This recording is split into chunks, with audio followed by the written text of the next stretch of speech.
Max. Max.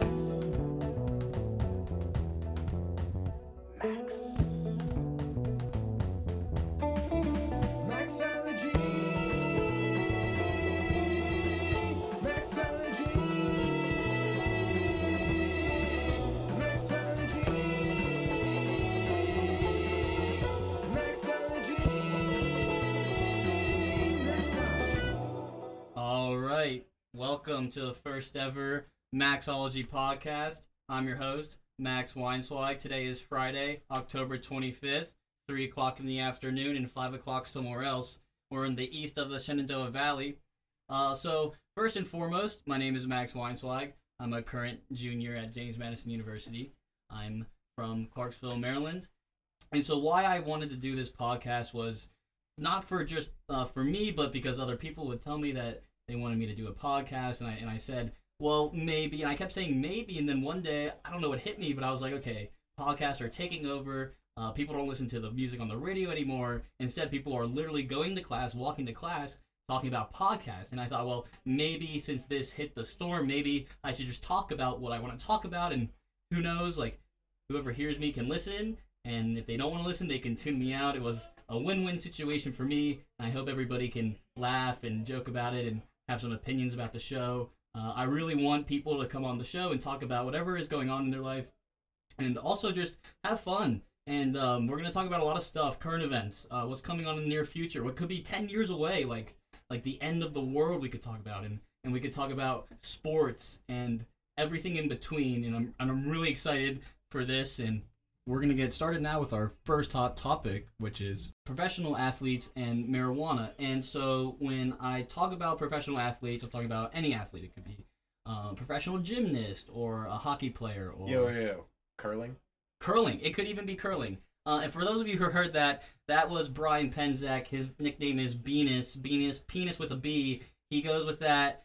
He's going to be on the show, too, every week. We're just be talking, and when Brian thinks of something, he's going to pitch in as well. So we're going to talk about professional athletes and in marijuana. So this whole hot topic has been that retired players, Hall of Famers even, from all these different sports have come out and they've said, hey, listen, like, I smoked weed literally before every single game. And it brought to my attention like this. If you're a professional athlete that is in a state where marijuana is legal, and at the same time, you have to abide by those same regulations that particular sports organization has. For example, if you're the starting quarterback, in this case, Joe Flacco for the Denver Broncos, and you are an avid smoker in the offseason, and all of a sudden, as soon as OTAs in August and preseason hit, and you are all of a sudden is like expected not to smoke anymore, well, that doesn't make sense to me because you're also in the state of Colorado and weed is there recreationally and it's legal. And so I think we're in this part of time where we used to think that smoking cigarettes were okay. We used to, way back in the day, we thought smoking cigarettes was totally fine. Now, all of a sudden, about 10 years ago, 20 years ago, people were like, no, smoking cigarettes is totally bad. But that same statistical analysis, people were just automatically thinking that marijuana was bad to begin with because they correlated marijuana with cigarettes and nicotine. But the reality is that those are completely different. One uses THC, and they're just completely opposite. Polar ends of the spectrum. Well, I get it. You inhale substance. I totally get it. But at the same time, those chemical effects are completely different. In some cases, some would say that cigarettes stimulate you a lot more than marijuana does. And that depends on strain. Okay, so if we're talking about, right, so if you get a heavy strain of marijuana, then yeah, you're right. Maybe you'll feel it a lot more. Well, stimulation, there's like indica, which slows you down. Put indica into couch is what they say. And then, I wouldn't know. And then sativa, which is that stimulating thing, which gets you up and going, and yeah. So when we're talking about athletes, the worlds that athletes live in are completely different, right? They are getting paid millions of dollars to, for football, for example, you're paid millions of dollars to perform well for 60 minutes at a certain time in a certain week for 16 weeks unless you make playoffs, which is more. So you can call it 16 to 18 weeks a year where every week you're supposed to play at your peak performance for 60 minutes or more if there's overtime.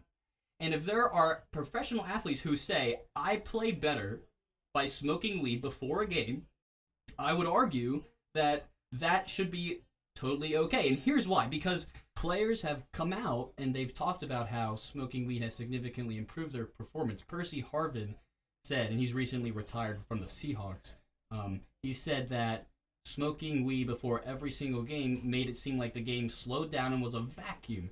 And that boggles my mind because there are players who honestly can only do that if they're the best in the league. So now all of a sudden, if you take an average player, like Percy Harvin was, he was a good but not great wide receiver, and he smoked before every game, all of a sudden he becomes just a good receiver. Imagine if he didn't smoke weed and it's at the same playing field as everybody else. That way, everybody could smoke weed if they wanted to or not. That kind of sounds like performance-enhancing drugs. You're right, but at the same time, if everybody was doing performance-enhancing drugs, nobody's doing performance-enhancing drugs. I mean, I guess that's one way of looking at it, but then it's everybody's just doing performance-enhancing drugs. I hear what you're saying.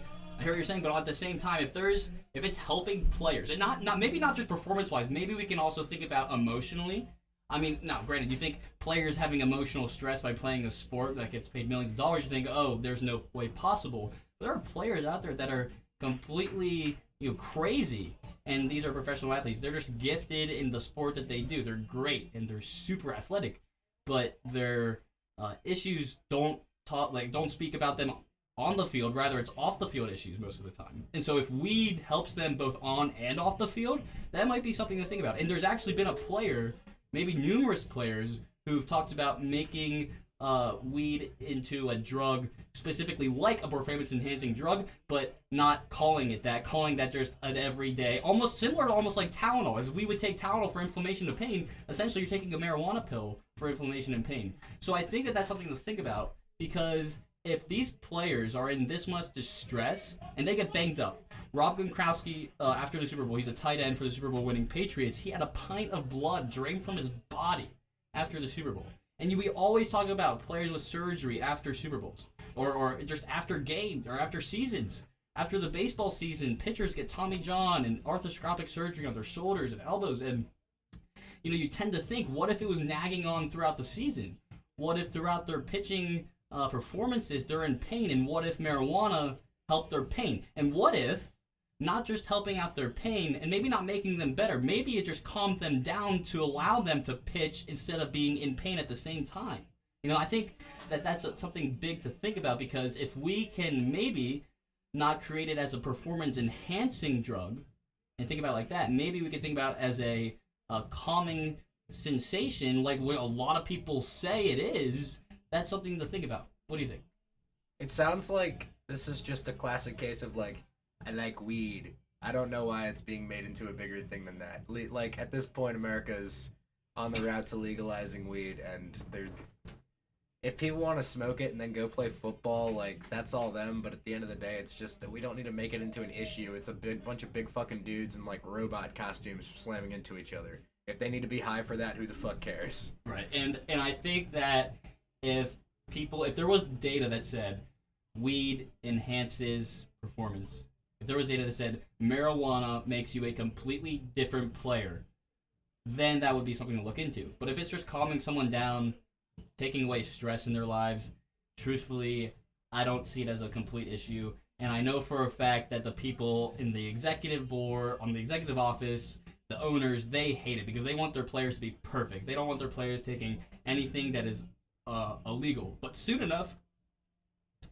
with all of these states starting to legalize marijuana, it gets you thinking that it is completely legal for a player to smoke a pack of cigarettes before a game, but it's completely illegal for a player to smoke a gram, half a gram, an ounce of a gram before a game. Ounce of a gram? And maybe an ounce of, what is it? An ounce of what? Dude, no one sits down and smokes an ounce. Okay, well, that's why. Actually, okay, wait. Willie Nelson. Okay. Other than Willie Nelson, no one sits down and smokes an ounce. So at the same time, if we're comparing a pack of cigarettes being okay for someone before a game, and a small amount of marijuana is horrible for someone before a game, I don't know what we're doing. I don't know what we're doing.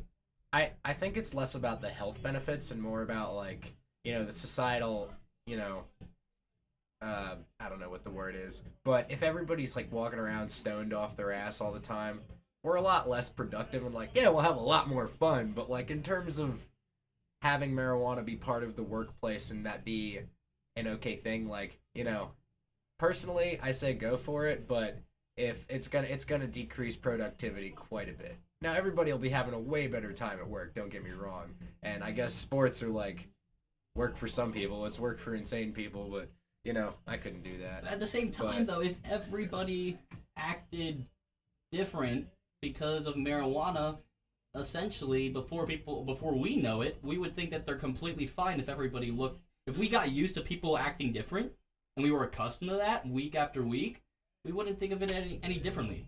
If there is if there's a decrease in play, if people are getting more injured, which I don't think would happen, then maybe it's something to think about. But until we have that proof, and it may never happen, we may never be legal in the NFL, but I think that there are a lot of cases right now against sports that want weed to be legal for health implications positively.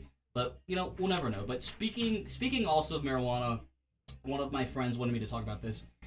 He wanted me to talk about smoking before you study and how that could either impact your grade, making it better or worse. And here's what I would say to that. There's something called state-dependent association, where and it's a theory. If someone was intoxicated while studying for an exam, and then they go to that exam in the same amount of intoxication level, theories show, it's not completely proven yet, but theories can show that you might do better because you're in that same state. Now, somebody will come up to me and say, Max, well, if you're sober and, you study for an exam and then you're sober for the test itself, well, what's the difference? Apparently, there are some theories that alcohol actually makes you remember things better while you're in that state. I'm not saying that when you're sober, you remember things better by being drunk than that night before. What I'm saying is, if you're drunk, you retain that same information from when you were drunk previously.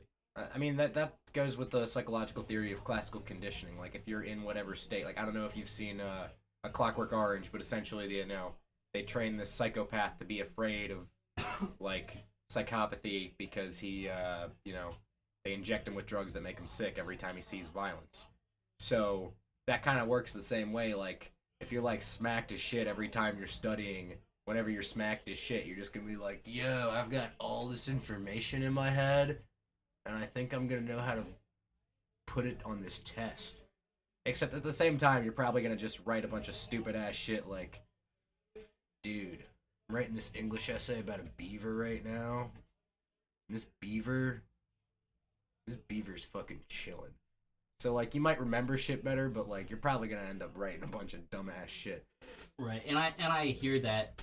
I also think that maybe you could, if you're high, you will give you tunnel vision, and you would probably read faster. Granted, that's not a whole positive thing in itself. There's a lot of cons to it too. I mean, you could obviously smoke too much and be completely not even able to study at all.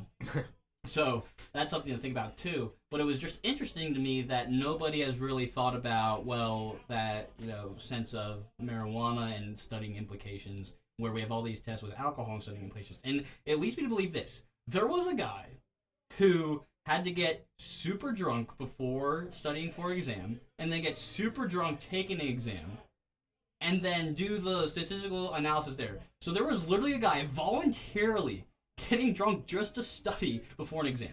You ever think about that? There was that's college. Yeah, right. That's just college. But there is some guy that said, I am totally gonna just absolutely not remember anything and try to study, and then when I get to the exam, I don't remember it all. I mean, that would boggle my mind if someone came up to me and said, Max, you need to be in a different state when you study, and that same state when you take an exam.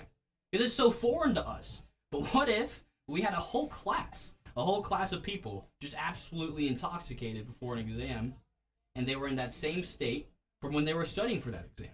Then all of a sudden we're like, well, what if that average of that exam was higher than that class compared to when they were all sober? Then what do? Then all of a sudden, we all, as a society, need to take a look back and think to ourselves, well, should we be drinking a lot more than we should have? Right? I mean, I guess that's one way of looking at it, but, like, The way I look at it is like smart people are fucking miserable, dude. I don't see any reason why we need to keep getting smarter and smarter as a society. Like, we're figuring out so much shit and we're just worrying about it. Like, if we were all just not giving a shit, you know, you make some food, you eat it, and you're like, oh, that was good. You go on with your day and you don't worry about a bunch of shit. We wouldn't have to be competing to get smarter and smarter and like find the next way to boost our brain capacity, because at the end of the day it really doesn't fucking matter. We just need to like go through life and be. We don't need to keep getting better and better because it doesn't achieve anything. It's just this thing that we call better for whatever reason. Right, and I think better, that word better is subjective to a lot of people. I think, if I was happy where I was, personally, I'm super content with my life, but someone else sees me and they're super unhappy with me, well, if I'm happy, then I don't think we should be in this place where somebody should say, like, Max, are you okay? If I myself am comfortable with what I am doing, I think that's all that matters. And I don't think that people should, come up to you and be like, hey, can I help you out? We don't want to, like, I don't think people want to be pitied. I just think that people do their own things, and there's nothing ever wrong with that. But people, like, humanity tells us that we're a judging society. That's just a fact of the matter. If we could perfectly, be okay with everybody, all walks of life, that'd be awesome. But the reality is you're always going to have that one person coming up to you when you might be happy, but you're not wearing a coat when it's cold out and someone says you should really put a coat on, but you're happy. And there's extremes to that, and there's something less than that, but that's just an example. Speaking about school, though, there's something that I despise about the education system. That we take exams, and we look at exams, multiple choice, scantrons, whatever, true, false, which is the worst type of question I've ever heard in my life, fill in the blank, short answer, whatever it may be. We take those exams, and for some reason, that exam on that specific day in time, for 50 minutes, you're graded for 20% of your entire grade. Some would say that if you fail that exam, you can't get an A in that class. But why? Why is that we are judged in classes such as general chemistry or microbiology? We're 80% of our total grade is exams, because it matters how you do on that specific day, how you retain information for a course of 3-4 weeks, and all of a sudden you go to an exam, and what if you have a bad day? What if you woke up and you had the worst news ever? What if something completely terrible? What if you got in a car accident and you're walking and you're limping to class because you know that if you don't get to class, you lose 20% of your grade? That's boggling my mind. Absolutely boggling, because if people would look at exams differently, and they made it all just, you do assignments and projects and presentations and applying things to the real world of what you want to do with your specific aspect. And we're not even talking about general education classes that you have to take when you don't want to. We're talking about classes that you want to take because you're interested in them, but you're still judged on an exam that was 50 multiple choice on a Scantron that you might not even bubble in correctly or all the way. And God forbid you have a pen. If you don't have a number 2 pencil, you're screwed. Yeah, fuck those people with pens, dude. So, they are the bane of my existence. Yeah, I just don't understand what we're trying to do here, because if someone told me that they only got their job today because of Scantrons, I'd look at them in the face and I'd question everything about them.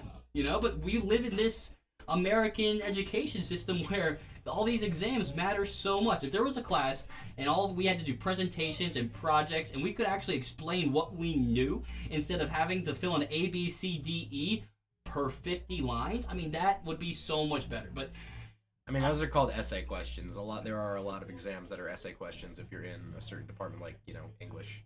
But if you're a sciencey type of major, you need to know the information. Right. I just don't understand how, if I want to be, for example, I want to be a surgeon when I grow up. If I want to be a surgeon, God bless your soul, Max. Why would I need to know the specific flagella on a type of bacterial cell, whether it's a prokaryote versus eukaryote? I just don't get it. But I do need to know that because it's the class I'm in, and for that specific class, it's important. But 10 years down the road, if someone asked me that same question, if I got that right, I would honestly have no clue how I got to that. I had no idea. That would leave my memory entirely.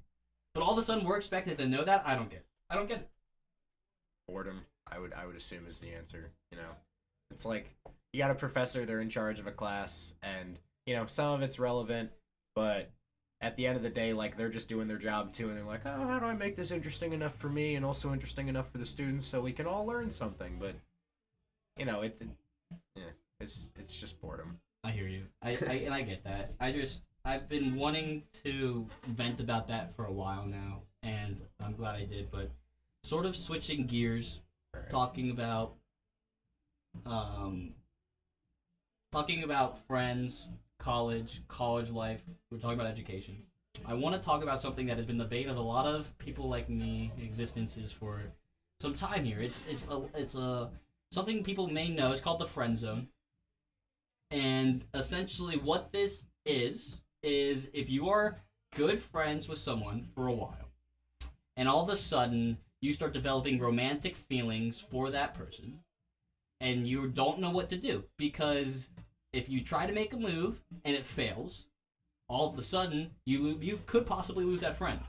If you make the move and it works, now all of a sudden you're dating your friend. But at the same time, if you ask that friend, hey, what do you think of dating? And they say to you, well, I just think we're too good of friends, I don't want to waste the friendship. Is that based on you actually being their close friend? Or could they just never see them dating you based on attraction, personality, what it is? What if they were just trying to be nice to you? And I want to digest this, okay? Because there have been a lot of people that I know who have had best friends for a while. And one day, somebody in the relationship says, all right, fine, you want to date? Let's date. But there are also relationships that I've heard of that they will never date, ever. And I question that, because how do you know what you're missing if you're never gonna date someone that you've known for so long, and someone that could read you like the back of their hand? They know everything about you, maybe too much, arguably. What are you gonna do when you realize that maybe you should have given that person a shot? And listen, I get it. Don't waste the friendship. I hear what you're saying. But if people truly marry their best friend, people truly do that, you would think that they would get out of the friend zone and see what they can do. Yeah, the problem is that we gotta have more people moving from the friend zone to the end zone, but, like, unfortunately, there's, like, a fuck ton of yards in between the friend zone and the end zone, and, like, the more you run towards the friend zone, the end zone, for some reason, the more, like, players the person guarding the end zone will put up.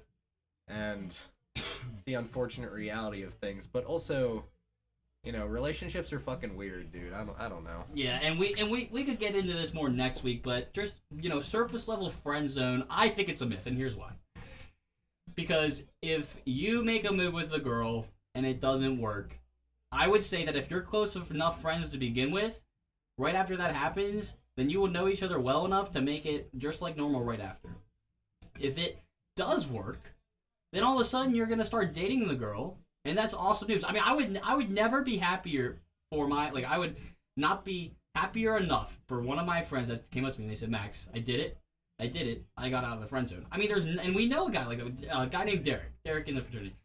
He had been calling him out. He had been. I hope you're listening, Derek. He had been absolutely madly in love with this girl for over a year, and they were best friends. People said it would never happen. Next thing I know, over the summer, I get a text from him, and he says, yeah, me and her are dating right now. And I'm like, oh my gosh. I mean, you epitomize what people want. You know, that is, maybe that's not the American dream, but that's pretty close to it. I think that the friend zone is something that anybody can get out of. They just have to put effort forth. You know, I talked to Derek about it. He said, I asked him, how'd you do it? He said, patience. He said, patience is key. And it got me thinking. It was like, if someone was so patient like Derek for a whole year. I mean, this wasn't going to happen for a whole year, and the next thing you know, it happens. I mean, that's wild. So that's my advice to anybody listening right now in the friend zone. If there's anybody right now in the friend zone, just wait. Just pause. Take a step back. Realize that you have an awesome friend right now. And then also, in the near future, if you do want to do something more with her, try it. See what happens. What's the worst case? Maybe you would say that you're not friends with her. Maybe. But I would argue that you can fix it if you're that close to begin with. So that's talking about the friend zone. And we're going to finish up here because I don't want the podcast to run too long, the first episode. We're going to finish up here talking about like other people I've met so far in college and how it compares to everybody else I've met in my life. So, first and foremost, the professors in college compared to high school professors. The professors. You had professors in high school? No, you're right. Professors in college, teachers in high school.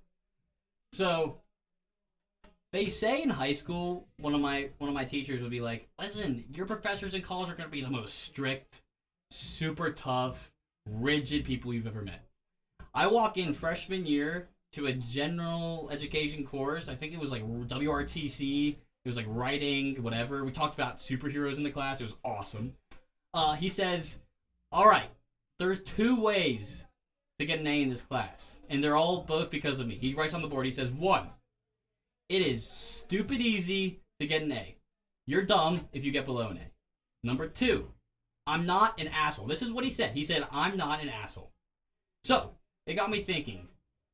All my teachers in high school said to me, "Max, you're going to have a rough time in college. All these professors are going to be so strict and telling you everything, and they're going to be wanting so specific details." And don't get me wrong, there have been a couple like that. There's a couple that are sticklers for the format on whatever, for significant figures, whatever you want. There are. But there are also some professors that literally show up to class wearing athletic shorts and a polo and a sombrero. I feel like why that is because the high school teachers that told you that were like, when they were in college, like, "I'm going to be a college professor." And then they just couldn't do it because they fucking sucked. So then they became high school teachers. And then, they're like, "Oh, well, my professors didn't like me and they were all fucking shitty. So that's why I'm not a college professor now. I would have done a way better job." But at the end of the day, they're probably the more miserable ones that are teaching high school and telling everybody, "Oh, yeah, college professors are the devil." Like, Yeah, and I totally see. I guess hearing that now, it makes sense in my mind. I was just baffled because they honestly, in high school, they tried to scare you for college a little bit. They said your workload would be 10 times larger, which in most cases it is. I have by and large done way less work at college than I did in high school. Okay, so that's arguable. Depending upon your major and classes, there are some classes, hands down, that are zero work compared to other classes. But I would say that, in my specific being pre-med and everything, doing my classes, I'm working and I'm studying a lot. But there are also some of my friends they literally can just do nothing for probably 6 out of the 7 days, take 1 day to study, and then they're fine. And in high school, I feel like you were trying to do so much more. It was almost like they made high school purposely more difficult in terms of like teachers and schedule, and you were just not independent at all in high school. You would always rely on a teacher, always rely on someone else. And when you get to college, you're all on your own. And that's really special about college, and that's the one thing I love about it. But I would say that it's completely different in the fact that you being you, it seemed like someone was controlling you in high school. It seemed like that teacher, whatever class you had, was controlling who you were as a student. Whereas now you can kind of bridge your own path, and you can sort of imagine how you want to do everything, and you can set goals for yourself and be your own you. And I think that's important, and I think that that's a good place to be, because in high school you were kind of figuring yourself out. Maybe freshman year in college you still were, but now all of a sudden as a junior, I'm thinking to myself, I'm like, I just do everything that I want to do because I'm trying to be someone who I want to be. Not because where in high school I did everything because someone was telling me to. My parents would tell me, do your homework. My teacher would say, you need to do this, you need to do that. The freedom in high school was so much less. So much less. And I don't know if that's a byproduct of a curriculum-based education, or if it's a byproduct of it being the standard for so long. But all of a sudden, you're in the same boat with everybody in college. Everybody's working towards that same goal. Graduate. Get a degree. And these professors realize that, and they want you to get a degree. They want to do their single best to make sure that you can get to where you want to go. And I'm a firm believer that JMU does exactly that. In high school, I don't know. Yes, I get it. Everybody would say, if you asked them in high school, yeah, the teachers are there for you. Yeah, your guidance counselor helps you. There are some teachers and guidance counselors in high school that I had that, honestly, when I said hi to them, just kept walking.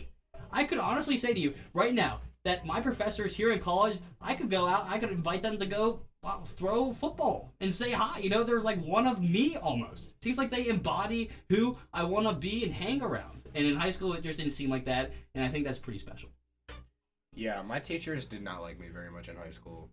I would I would sit in I would still do well on their tests, but I would sit in class and do nothing, and then they would come up to me and ask why I was doing nothing, and I would just be like, I don't know. And then they would just get upset because I'd still do well in their class, so I was kind of at odds with most of my teachers in high school. But the professors here, it's like, they encourage you, but they're not going to get pissed off if you don't do anything because they understand that everybody has their own ways of going about things. And I don't know, I think that's good. Right, and I think that if you procrastinated in high school, people will get a lot more mad at you. And now if you procrastinate in college, people will be like, oh yeah, me too. Yeah, wait, when's your test? Monday afternoon? Oh, I'll study with you Monday morning. It's just sort of that same network here. Right, it's a lot less bullshit. People are just like, yeah, we know we suck, but like, we can all suck together. Yeah, and I think that deadline, something that motivates a lot of people here, are deadlines, where if they have something due Thursday night and you know about it 3 weeks in advance, they won't start working till a Monday, Tuesday of that week. It's like, oh, I got to turn this in soon. And so I want to finish there for school. And I just want to end on this podcast on a note. So this podcast is meant for a few things.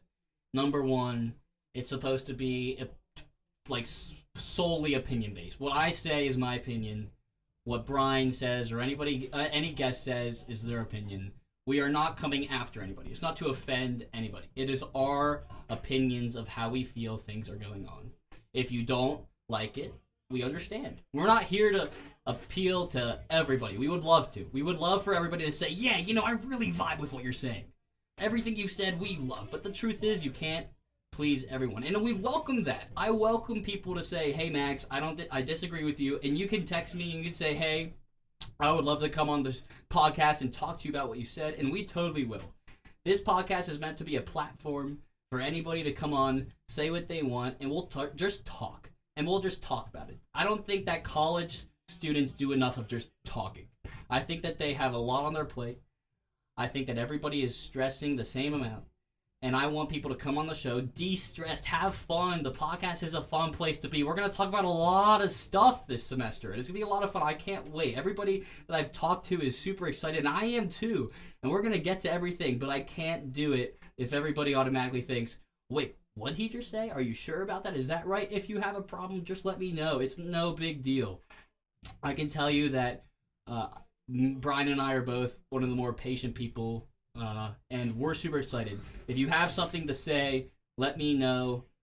Anything at all. Any topics you want me to talk about at all. I think today was a lot of fun. I can't wait to see where we go for the future. All positivity. Please, I'll end on this note for now.